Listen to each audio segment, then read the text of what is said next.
मिस्र के बारे में बहुत सारे लोग बहुत कुछ जानते हैं।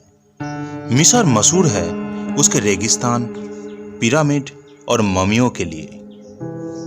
मिस्र के बारे में आपने भी बहुत कुछ शायद सुने होंगे, लेकिन बहुत ही ऐसे कम लोग हैं जिन्होंने राजा तुतनखामेन की नाम ना सुने होंगे।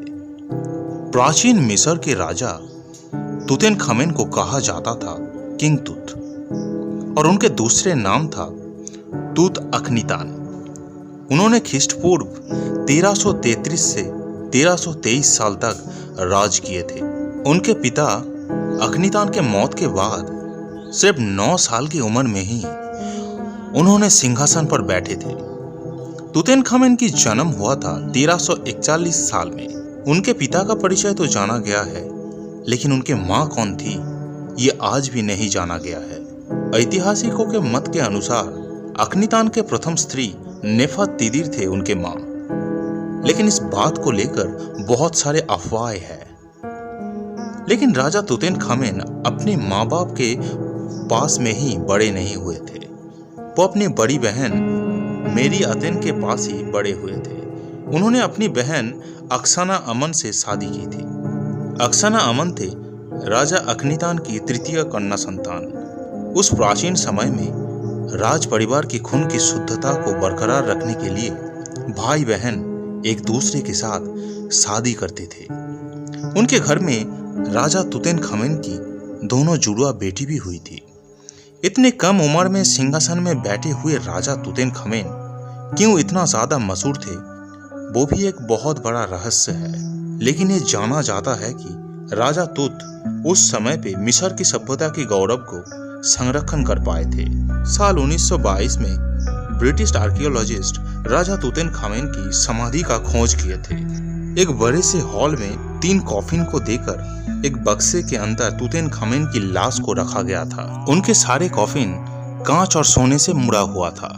मजे की बात यह है कि उनमें से सर्वश्रेष्ठ कॉफिन था सिर्फ और सिर्फ सोने की, और उसका वजन था 110 केजी। सिर्फ 19 साल की उम्र में ही राजा तुतनखामेन मर गए थे। ऐतिहासिकों का ये मानना है कि उन्हें विष प्रयोग कर मार दिया गया था, लेकिन बहुत सारे रिसर्च से ये जाना गया है कि राजा तुतनखामेन की मौत उस वजह से नहीं हुई है। उनके स्वास्थ्य कभी भी अच्छा ही नहीं था। इसके अलावा चैरियट से गिरकर उनके एक पैर भी टूट गया था। राजा तुतनखामेन ऑस्ट्रिच पक्षी का शिकार करना पसंद करते थे। उनके समाधि में बहुत सारे कीमती जेवर के साथ ऑस्ट्रिच पक्षी की पंख पाया गया था। प्राचीन मिस्र की अभिजात श्रेणी के लोग ऑस्ट्रिच पक्षी की शिकार करने जाते थे और इसे गर्व की विषय माना जाता था। इसके अलावा ऑस्ट्रिच पक्षी की पंख और अंडे बहुत ज्यादा कीमती भी था। साल 2010 में उनके मम्मी की रिसर्च करते वक्त ऐतिहासिकों ने वहां पे मलेरिया की पैरासाइट की उपस्थिति भी जांच की थी। इसके मतलब वो मलेरिया से जूझ रहे थे। ऐसे कुछ वजह से ही राजा तुतनखामेन की मौत शायद हुई थी। उनके मौत के बाद उनके शरीर एक विशेष उपाय से ममी किया गया था।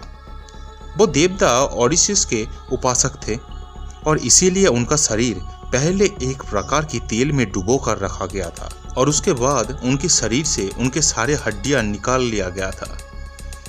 इसके अलावा उनके लिंग को 90 डिग्री एंगल करके ममी कर दिया गया था। इतिहास से ये जाना जाता है कि राजा तुतनखामेन की समाधि बहुत ही जल्दबाजी से तैयार किया गया था, लेकिन इसके वजह आज तक भी नहीं जाना गया।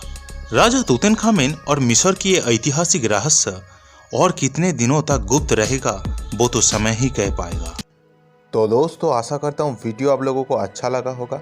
वीडियो अगर अच्छा लगे तो दोस्तों में शेयर ज़रूर करना, कमेंट पे बताना वीडियो कैसा लगा, और हमारे साथ जुड़े रहने के लिए हमारे फेसबुक या फिर इंस्टाग्राम पेज को भी फॉलो कर लेना, या फिर हमारे इस यूट्यूब चैनल को सब्सक्राइब करके बेल आइकन को भी प्रेस करके रखना, ताकि आने वाले वीडियो की नोटिफिकेशन आप लोगों को मिलता रहे।